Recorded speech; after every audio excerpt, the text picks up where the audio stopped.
এখন আসছি বাংলাদেশ এবং আয়ারল্যান্ডের মধ্যকার ম্যাচ দেখতে, অথচ এই স্টেডিয়ামে ঢুকতেই নানা ধরনের অব্যবস্থাপনা, অপরিষ্কার, অপরিচ্ছন্ন।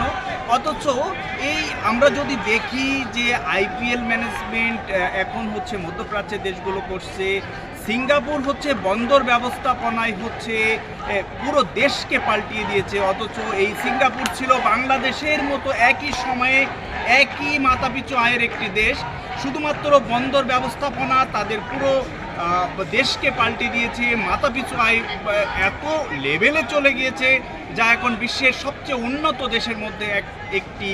আবার একইভাবে আমরা দেখি মধ্যপ্রাচ্যের দেশগুলো, আমরা যদি সহজ ভাষায় সংযুক্ত আরব আমিরাতকে দুবাই হিসাবে যদি আমরা বলি, তাহলে সেই দুবাইতে আমরা দেখি আইপিএলের মতো ম্যানেজমেন্ট হচ্ছে।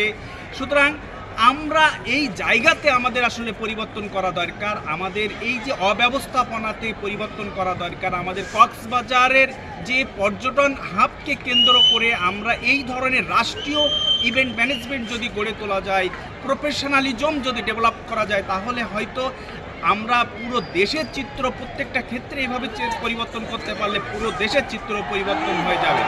আজিজ।